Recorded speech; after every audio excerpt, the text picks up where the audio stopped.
I bring you a warning. Every one of you listening to my voice, tell the world. Tell this to everybody wherever they are. Watch the skies. Everywhere. Keep looking. Keep watching the skies.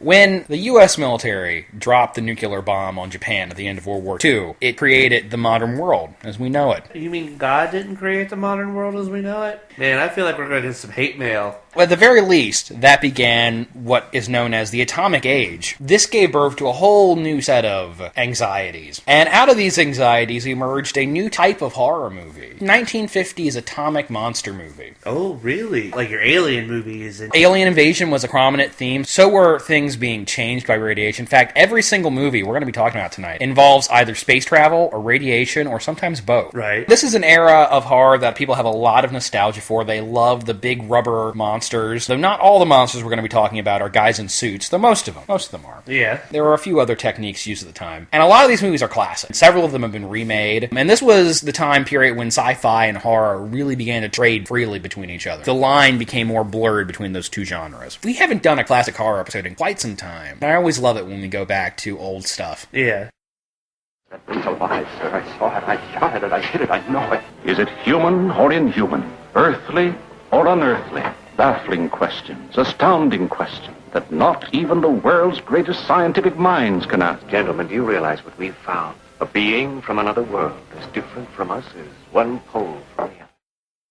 One of the earliest monster movies from this era. 1951's The Thing from Another World. The remake has truly overshadowed this one. Oh, yeah. These days, when a classic horror movie gets remade, people on the internet, the fanboys, start yelling, "Oh man, I can't believe they're remaking that." And I am sure, in the early 80s, when it was announced that they were remaking The Thing from Another World, classic monster fans, in their fanzines, their conventions, the places where they gathered, and said, "Oh man, I can't believe they're remaking The Thing. That's a classic." You know, though, John Carpenter, he was such a visionary. Sure that once they heard John Carpenter was doing it, they were probably like, I think it was a movie that really needed to be remade, but I'm interested to see what John Carpenter could do with it. Well, I'm sure there were voices of reason in that debate at the time. The Thing from Another World officially credited to a director named Christopher Nyby, but this movie is usually considered Howard Hawks' film. Howard Hawks produced it, co-wrote it, had a very hands-on approach. Mm-hmm. And Hawks was a huge influence on Carpenter, which he's talked about a lot. All versions of The Thing are based on a book, John W. Campbell's Who Goes There. The Carpenter version is actually a much closer adaptation of the book. I don't think the special effects existed in 1951 to really pull off the kind of shape-shifting monster that existed in the book. So the nature of the monster changes a lot. However, the premise is more or less the same. Military outpost in the Arctic. They discover an alien spaceship crash in the ice. Some sort of creature frozen in the ice. You could even say a thing. Oh, yeah. The ice falls out. The creature comes back to life. So I do have one little gripe with this movie. Which overall you enjoyed? I did enjoy this movie. I had one really good jump scare that I'll admit got me. The thing comes through the door and get your first real good look at it. They're just talking and they open the door and there that thing reaches out at them and gets you. My gripe with it is the ice thawing. The guy takes his jacket off and throws it on the ice, and that instantly starts to make it melt. It's not his jacket, it's an electric blanket. It was his jacket. Guy puts an electric blanket on the ice, and that's what causes it to melt. Pretty sure it was a parka, but okay. As a kid, I thought that was a little silly, that the monster melts out so quickly and so easily. But that didn't happen, you wouldn't have your movie. Well, I'm just saying, it could at least have taken 24 hours. It's movie time. Everything happens a little quicker in a movie. What do you think of The Thing? Very different from the Carpenter version. Yeah, he's like a plant monster in this. Yes, I believe a line refers to it as a 7-foot-tall carrot. The mind boggles.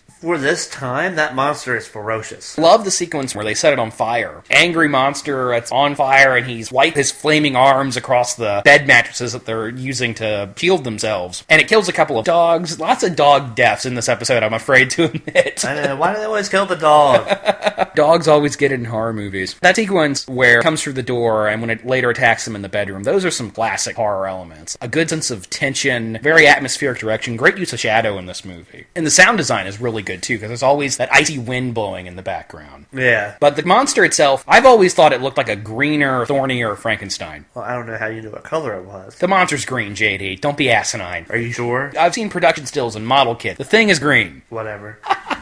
I was pictured as wearing a blue jumpsuit and its skin tone was green. Okay, so you thought it was green too, is what you're Or telling I mean blue. I meant blue, not green. You said green. I've got it on tape. I know, but I meant blue. It's not the most immediately iconic design, but it worked for the film. And the whole thing of it being blood-sucking plant monster, interesting idea. Yeah. I do like that scene where they open up the cabinet and one of the dead dogs that have been drained of its blood falls out. It's still warm. James Arness from Gunsmoke is playing the thing. He got the role because he was a very tall man. This is very much a Howard Hawks movie. It has that fast-paced dialogue that he was famous for. Everybody's very chatty. To the point where I almost wonder if, for the situation they're in, they're a little too light and comedic, fighting a monster. Though I do like Douglas Spencer's character, the reporter, Scotty. I like him. Delivers that famous line at the end about, keep watching this, guys. This is something that's in all of these 50s monster movies. The hero is always some bland military guy, and there's always usually a girl. Usually she's a nurse or a reporter, a secretary they have a romance with. Almost every single one of these movies has some character or element like that. Right. Another trope this movie has is the scientist, Dr. Carrington, I think is his name, who wants to communicate with the thing instead of killing it. A lot of these 50s monster movies show that distrust of science. And how do they kill the thing in this? They don't set it on fire. They electrocute it. Electricity is 100 times hotter than fire. Right, they burn it up until it's just this little smoking mound of vegetation. I guess you could say the thing is hokey, and I suppose it is. It's still very effective in some scenes. I think the horror elements still work really well. This is one I like a lot. This is a classic 50s monster movie, and I think it earns that status of classic. Now, is the Carpenter version better? Well, yeah, of course the Carpenter version is better. Yeah. Every one of you watching this screen, look out, because soon, very soon, the most horrifying monster menace ever conceived will be oozing into this theater. 2 teenagers see it first, like a falling star from outer space. Then on, there's no stopping the Blob as it spreads from town to town. It's indestructible. It's indescribable. Nothing can stop it. Mob hysteria sweeps one city. Before long, the nation, and then the world could fall before the blood-curdling threat of the Blob. And this next movie on our list is another hugely iconic film that also got a remake in the 80s. And they've been talking about doing a newer remake of this one for a while now. It hasn't happened yet. What am I talking about, JD? The Blob. Now, what do you do when the Blob's coming for you? You run. Don't walk.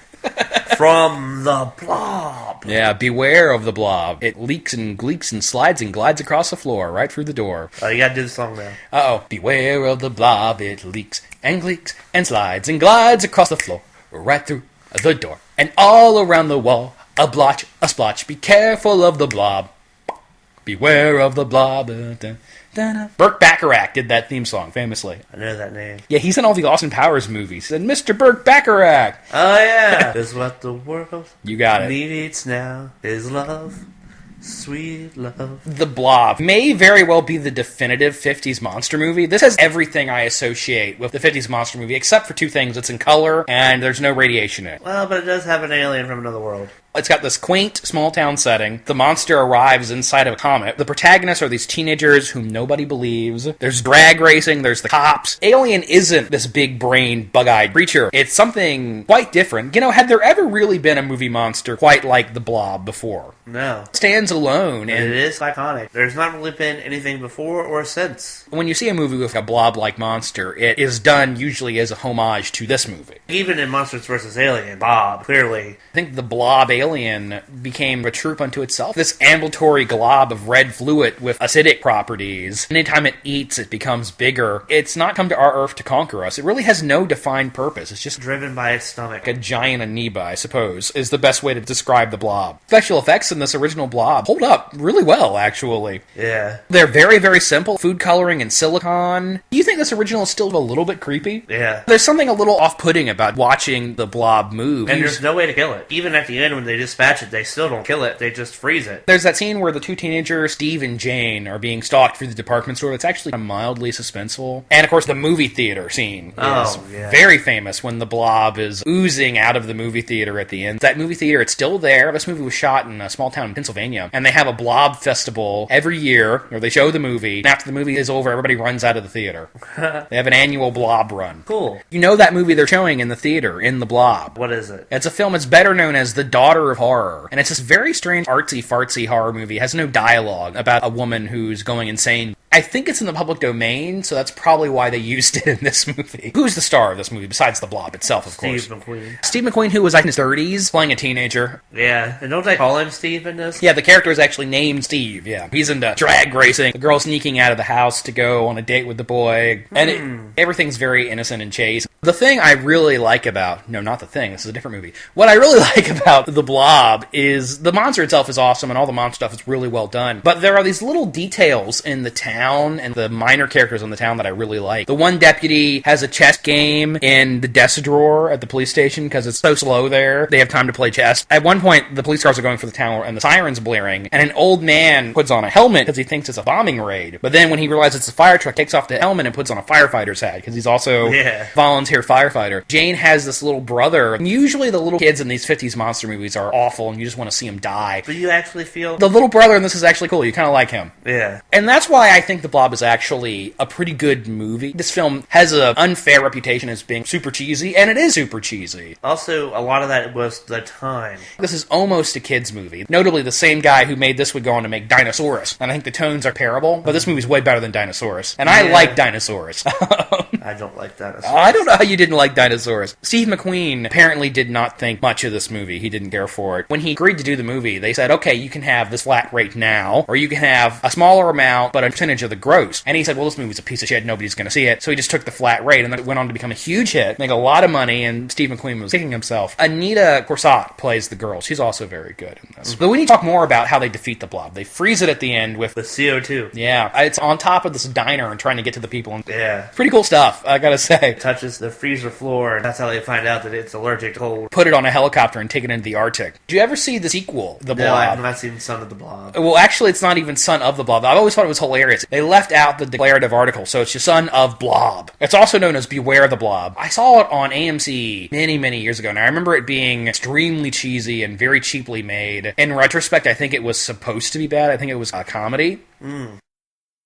The most fascinating mastermind man can conceive. A monster that can control all sources of the Earth's power. Able to pull man-made spaceships from their orbits. Making of those it chooses slaves. Peter Graves, the scientist who fought it. Beverly Garland, who believed her love stronger than it. Lee Van Cleef, whose brilliant mind was captured by it. You'll know terror to freeze your blood. You'll feel the heart-stopping strength of the most fearful monster ever known. It conquered the world.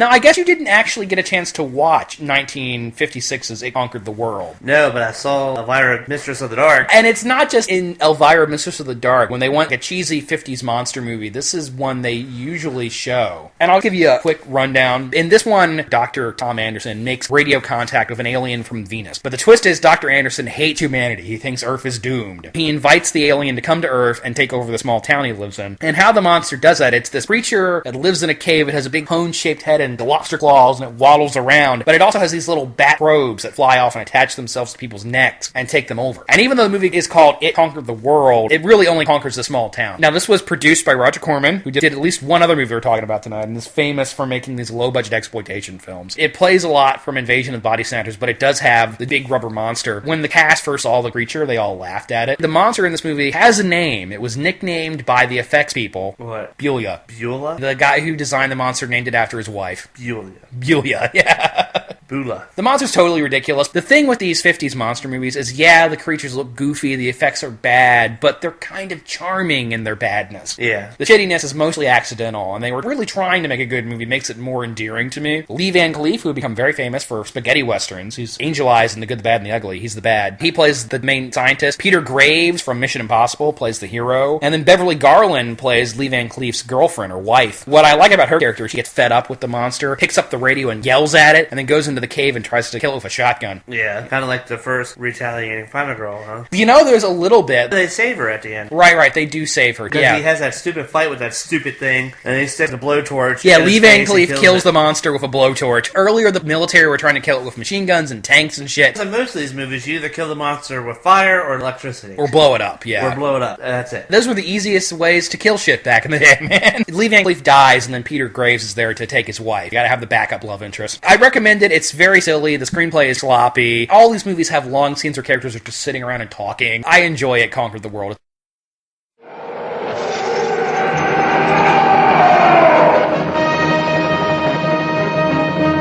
The airship XY-21, which crashed into the Mediterranean Sea on the 11th, was a single-stage, astral-propelled rocket launched 13 months ago from a site within the United States. The rocket, with its complement of 17 men, had landed on the planet Venus. Venus? The planet Venus? Some of you may also have heard the story of a monster now confined here in Rome Zoo. That beast is from Venus.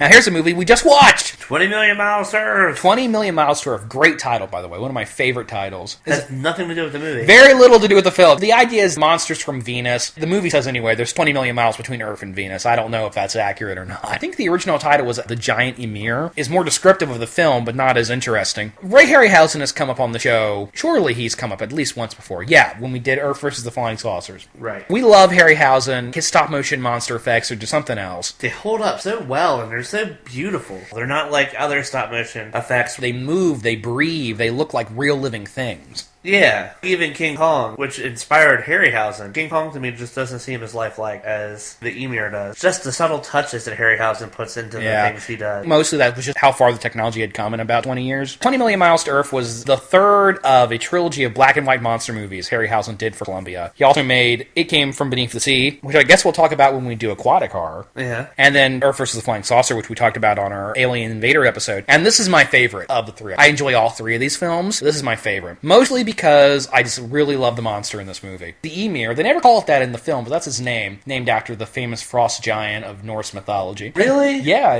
Man, I'm glad you told me that. Unlike a lot of other 50s monsters who are aggressive, the Ymir is not naturally hostile. He is a gentle creature and does not lash out unless attacked. But attacked he is. Relentlessly. Completely unfairly. This movie is like a big metaphor for racial instability. No, I get it. I can see it. Oh god, it's something different. Kill it with fire.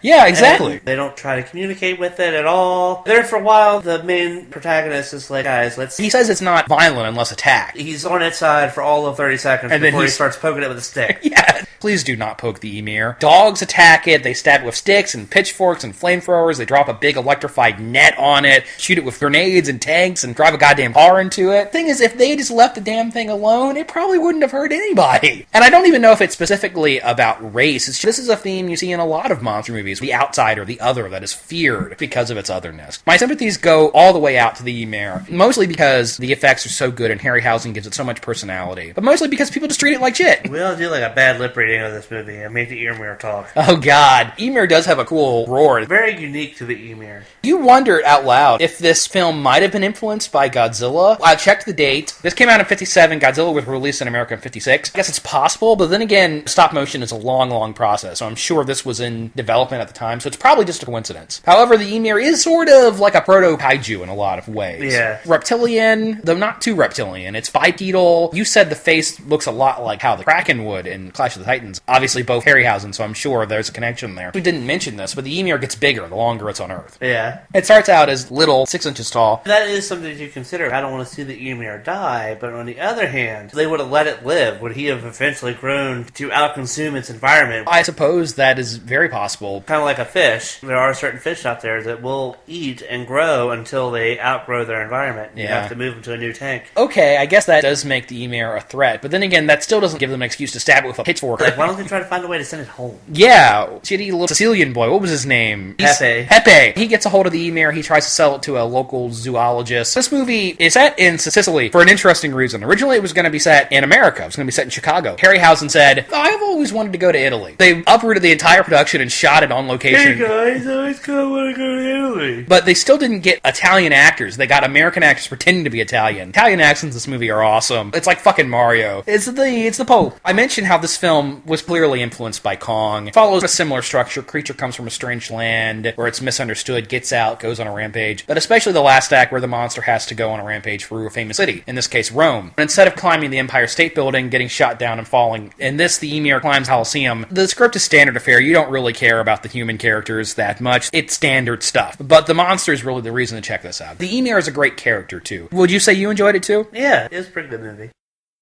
On an isolated Pacific island, the Navy lands a party of daring scientists to solve the mysterious disappearance of an entire atomic research team. Strange horror strikes first at the plane that brought them. And then, earth-shattering tremors begin tearing the island to shreds. Here are monsters with razor-sharp claws that hand grenades and dynamite cannot stop. Nor searing fire and flame, nor tons of crushing rocks. As mankind faces its last desperate chance. Now, did you enjoy the next one on our list here? 1957, Attack of the Crab Monsters. Okay, I probably enjoyed this movie more than I should have, because it's not very good, but it's almost so bad that it becomes good again. That is a fair descriptor. It's bad entertaining. You got, like, telepathic crab monsters that eat human heads and wear them on their shells. Weird movie, isn't it? Metal cuts through it, but it just separates it, because the molecules are unstable, which I'm pretty sure that's not how science works. No, it's not. And electricity turns them into dust. But somehow a rock damaged crab. It's almost as if the script wasn't very well thought out. Where the fuck was the giant earthworm? I wanted to see that shit. This is our second Roger Corman movie tonight. I always assumed this was an American International Pictures movie. This is not. He made this independently. He made it for $70,000. It grossed over $1 million. Wow. Yeah. This is a good example of the, hey, radiation can do anything genre. Scientists touched down on some obscure island somewhere. Apparently this island was part of nuclear testing. They're there to see how the radiation affects the local animal life. But the main reason, they're looking for the previous team on this island that disappeared mysteriously. And soon they get grisly answers to both questions. The island is now inhabited by giant crab monsters who eat heads. Yeah, who eat human brains. They absorb the mind as well. Right? Okay, but why do they wear the head? They grow the face. Or whatever. And they can talk. Well, I think they just talk telepathically. Well, yeah, that seems to be the implication, yeah. The thing with this movie that I think is hilarious, there are so many indicators of the characters that something awful is happening. The opening scene, they're on the island, a guy ducks his head into the water for some reason. And it gets pulled up and his head is missing, which, by the way, very gruesome for this time. Okay, dude just got his head bit off by something. Nobody freaks out. The girl screams, but nobody says, hey, let's get the fuck out of this island. People continue to disappear. They're in this little research building and they're hearing weird voices from outside. Voices calling to them, beckoning them to come outside, but nobody gets disturbed by this. The obvious answer is, you wouldn't have a movie otherwise. But really, at some point, they should have figured out, hey, we should probably get off of this island. What's the motivation of the crab monsters? It seems to change from scene to scene. I don't know. At one point, the crabs are threatening to blow up the island. In another scene, one of the crab monsters is female and it's pregnant. So there's this risk that it's going to get off the island and repopulate. Hatch hundreds of giant killer crab monsters on the mainland. And yet in another scene, they're talking about how the crabs are chipping away at the island's foundation. And they want to sink it into the ocean. Which, by the way, is not how science works. No, it's not. This is a really, really strange one. There's a lot of, let's say, interest. A lot of interesting decisions were made during the creation of this movie. Watch it in amazement of how bad it is and of how serious it takes itself. That's the thing with these 50s B movies. A lot of them are funny, but they're completely straight-faced. That's where the humor comes from. You know what the monsters were made from in this? Latex. They were made from paper mache. Okay, that explains a lot. Reportedly, in a few scenes, you can actually see the feet of the people inside the puppets. It's a really weird one. The monsters are not quite like anything else. Not like the radiation makes the crabs big. We've seen that 1,000,000 times before. That's nothing special. They're big, they're psychic, they have human faces, they are eating people's brains. Roger Corman just threw everything together for this one. My biggest gripe with the movie. Oh, yeah? That was the end? It's a total cop-out. Yeah. The guy commits suicide, causes this electrical tower to fall, or radio tower, or whatever it is. He causes it to fall on the crab disintegrates, and then you just see a very somber couple standing there at the end. Yeah. What about the other crabs? No exposition, no monologue. It just ends. Yeah, it just ends. A lot of these movies were super short because they were usually made to go on either the front end or the back end of a double feature. I think this one's actually under an hour, 55 minutes. Yeah, a lot of them have those drugging endings. Well, the monster's dead, I guess the movie's over now. It's fun in its badness, though. In a weird way, I kind of have to recommend it, because the monsters are just so weird. You almost have to see it to believe what we're telling you. I've known Zach a long time. Even I was like, buddy, you're pulling my leg on this one. Psychic crab monsters, come on. And yet they exist. Creature of unholy vengeance, born in the heart of a man unjustly condemned to death. In death I shall be stronger than you in life. I will come back from hell and make you pay for your crimes. Land of superstition, terror, violent hatred. Where beneath the surface of the Polynesian islands, the earth gives grotesque and terrible birth to a monstrous creature, sworn to kill and torture and destroy. Relentlessly, the Baranga pursues its prey, impervious to destruction by mortal hands, ravaging the world in its madness.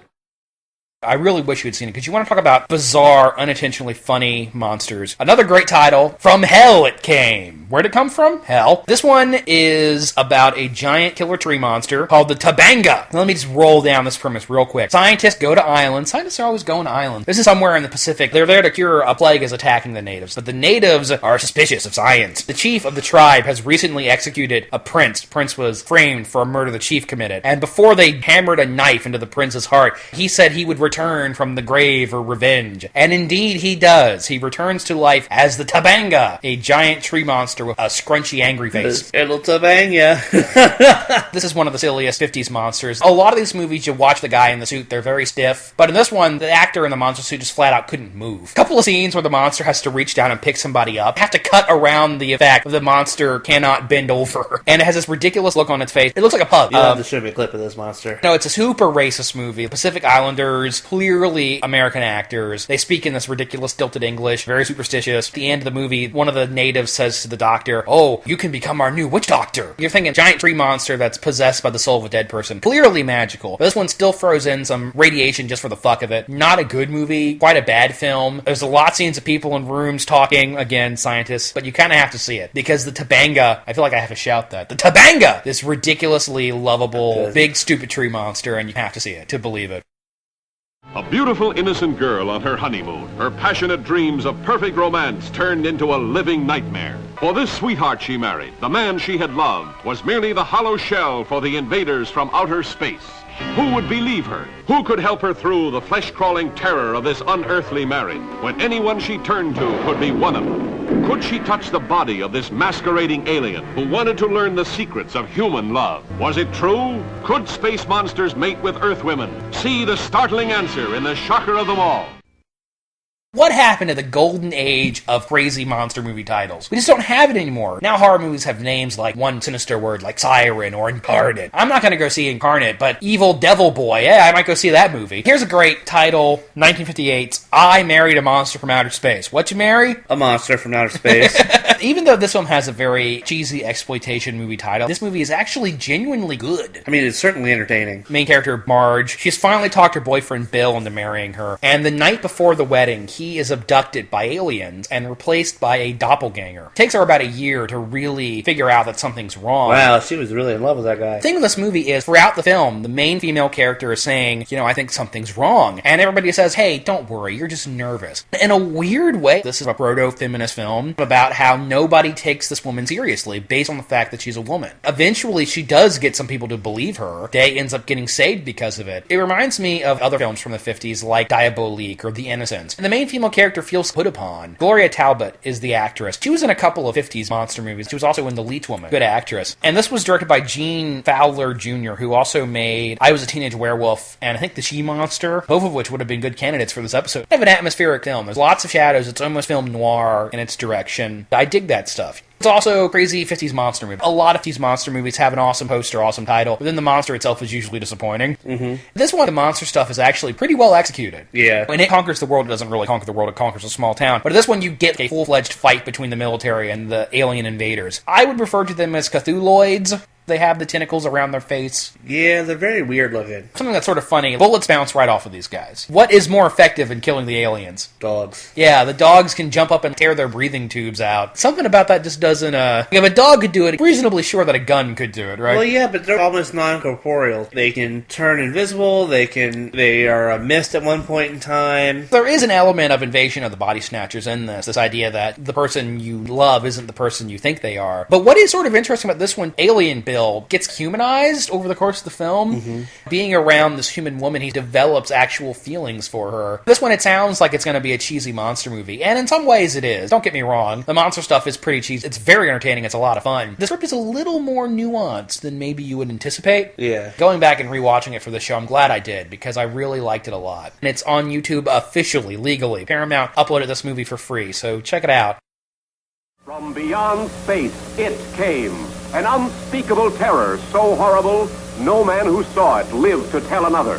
Bone was its food, blood was its drink. In the silent void of outer space, puny man matches his cunning against a monster from Mars running rampant, howling for all the flesh and blood on Earth. What do you remember about a film from 1958 entitled It, the Terror from Beyond Space? God, has a weird monster in it. A big green three-toed thing that drinks people's blood. Yeah. It hides in a ship and it's lurking around. Some people like to claim that It, the Terror from Beyond Space was the inspiration for Alien, because they're both about an alien stowing away on a spaceship and killing the astronauts. I mean, maybe. Well, that's how I feel. I guess the general premise is similar, but that's where the connection ends. I don't think this movie has an exclusive right to the premise of alien gets loose on a spaceship. Yeah, a lot of movies do that. There's an Italian film from the 60s called Planet of the Vampires that I think is a more direct influence for Alien, because in that one, they land on the planet, they go into a derelict ship, they find a giant skeleton. You could actually make a case that Alien ripped off Planet of the Vampires, but I don't think it's fair to say it ripped off It, the Terror from Beyond Space. This movie is set in the far-flung future year of 1975. The U.S. government has sent its first shuttle to Mars, and that mission is a failure. All but one member of the crew vanished. So they send a second rocket to investigate, and they assume that the surviving astronaut, Colonel Carruthers, killed everybody else. But he claims an alien snuck aboard the ship and murdered his crew members. And of course, what he's saying is right. On the trip between Earth and Mars, it begins to murder the fuck out of people. This movie, it looks pretty good. It's a small budget film, but there's nice shadows, a nice atmosphere. The sets are cool. They make some good use of the small location. It actually builds up a decent amount of tension, even though it has this ridiculous monster at the center of it. If you remember or not, the monster has a red bulge coming out of its mouth. Mm-hmm. And you know why that is? Why? Because the guy who designed the suit couldn't get proper measurements on the actor, so he had to guesstimate, and he made the mask too small. When the guy playing it put the mask over his head, it didn't fit all the way, and his chin stuck out of the mouth. And the special effects guy says, okay, we can work with this, and just painted the guy's chin red and said it's a tongue. But isn't this movie black and white? This one is black and white. So But how do you know it was red? people say it's red. You say it with such certainty, like you've seen it. This is another monster movie where the monster has a permanent snarl on its face. I love those. Yeah, that's what I miss most about the 50s rubber monster, that they're always pissed off about something. Like the Blob. It is really just trying to survive, I guess. But it's sort of sadistic. It picks people up and twists them apart and fucks them up. Yeah. There's a little bit of blood.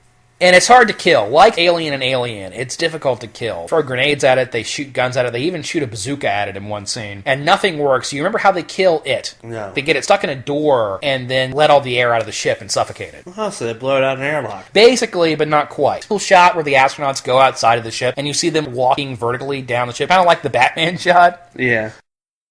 A man who loved with fierce, demanding passion. A monster who ran wild in a reign of terror that spread murder in his trail. The thing that went wrong in the secret atomic laboratory afflicted him with the most hideous curse ever visited on man, forcing him to cower in the darkness like a hunted animal. For one touch of the sun's bright rays transformed him into the reptilian Jekyll and Hyde monstrosity who couldn't control his lust to kill. So anyhow, I was out sunbathing the other day. You know, I had a few drinks. As you do. As you do. What happened when you woke up? My skin felt a little scaly. Little scaly. Well, you know, it's just that dermatitis of yours, man. Oh, probably. But I mean, like, it was just demonic. Was it hideous even? It was so hideous that Satan himself wouldn't have been able to It's as if you became a hideous sun demon. I know.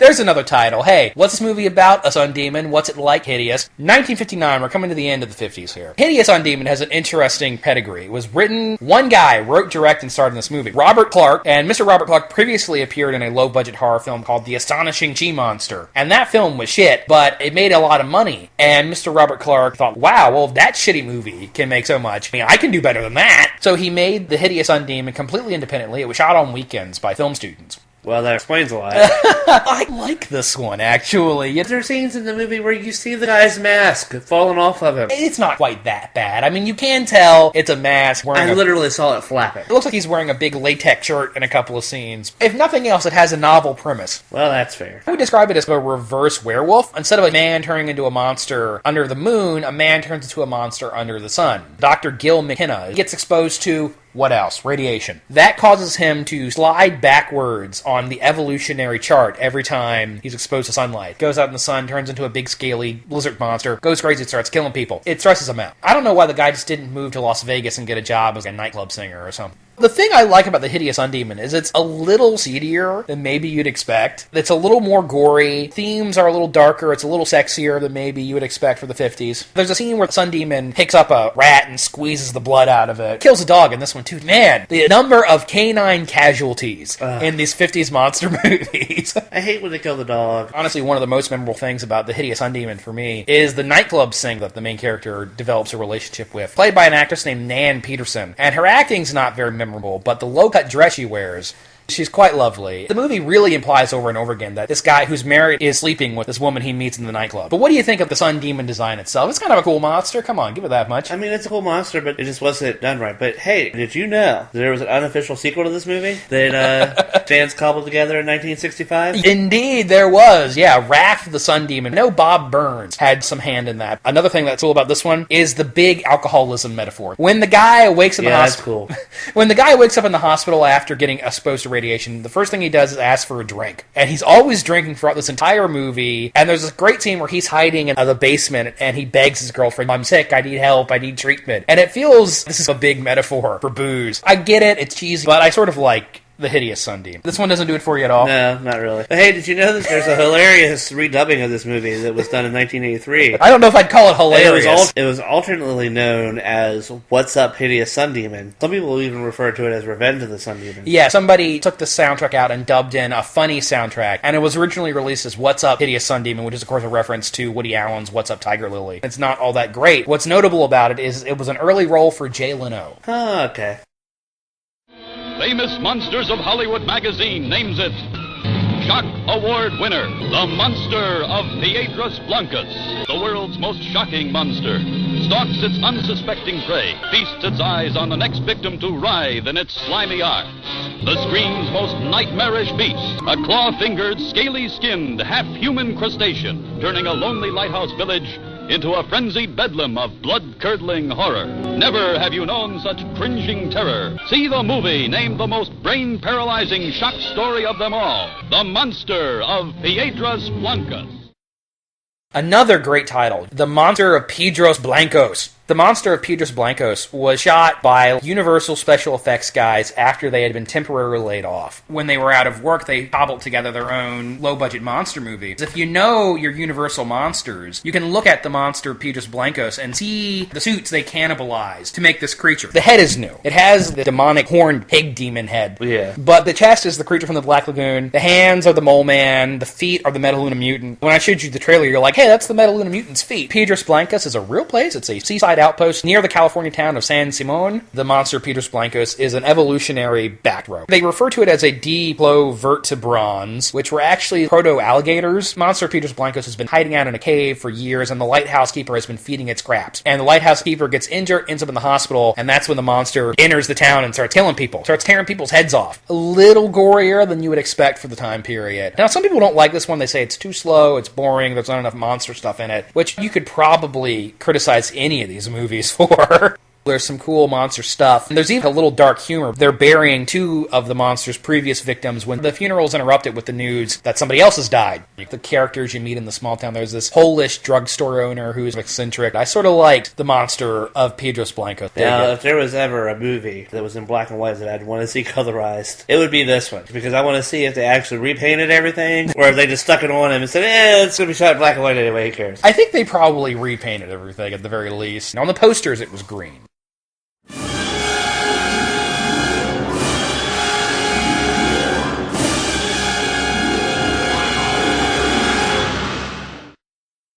You and I were talking earlier about how if some toy company wants to do something that's not going to make any money for them at all, I would love a toy line devoted to 1950s monster movies. I would pretty much buy an action figure of just about every single creature we talked about tonight. Maybe not Attack of the Crab Monsters. Oh, come on. You don't want a crab in the face? I can make you that right now. Let's go. I feel like these are the movies they should be remaking. Maybe not 20 Million Mile Stir. A lot of these have an interesting idea, and they just didn't have the budget to pull it off. If you did a remake of Attack of the Crab Monsters, nobody's feelings would be hurt. I don't think anybody's especially passionate about this film. Yeah, but what would you call it? Because, again, that's one of those titles... I would probably just call it Crab Monsters. Or A Killer Case of Crabs. That's a title with some balls. Did we ever talk about the Giant Claw? Oh, Giant Claw is one of my favorite ridiculous monster designs. Giant anti-gravity space buzzard. Oh, yeah, that thing. Curse of the Demon. That's one we gotta talk about at some point. That's a good one. All right, now we're getting to the good shit. The Amazing Colossal Man, the Brain Eaters, the Beast with a Million Eyes, Robot Monster. Oh, Roman, the gorilla wearing the diving suit. That's a great movie. And we gotta talk about the Tingler at some point. The Tingler. Great. Kaltiki the Immortal Monster. I don't know that one, but that title catches my attention. Mole People. I guess we haven't talked about Mole People. Great monster, but the monsters play a very small role in the film. It's actually a Lost Civilization film, and it's lame, truthfully, but I love the Mole People themselves, and that's one I've always wanted to remake. I knew they were like your favorite monster there for a while. Favorite? I don't know. There was a time that you were on their dick hard in middle school. I'm just saying. That's fair. Every time we would do something with the Universal Monsters, you're like, Mole People? I'd be like, no, Zach, come on, Mole People? Mole People. No, Zach, come on, please, can we do the Mole People? All right. But they're minions. I do remember similar conversations. Like I said, these movies, even the bad ones, are pretty lovable. That's fair. So we're wrapping it up now. I just want to give a shout out to Dave Brown. Your very nice comments you've been leaving on the YouTube feed. Really appreciate it. It's very rare that somebody actually engages with us, so thanks for talking to us and asking questions and things like that. The end of the year is coming up already. Wow, 2016. Can't wait for it to be fucking over, let me tell you that. If you want to contact us, we're on Facebook, www.facebook.com/The Bangers and Mash Show. And I guess if we want to end the show, gotta let you know, keep watching the skies.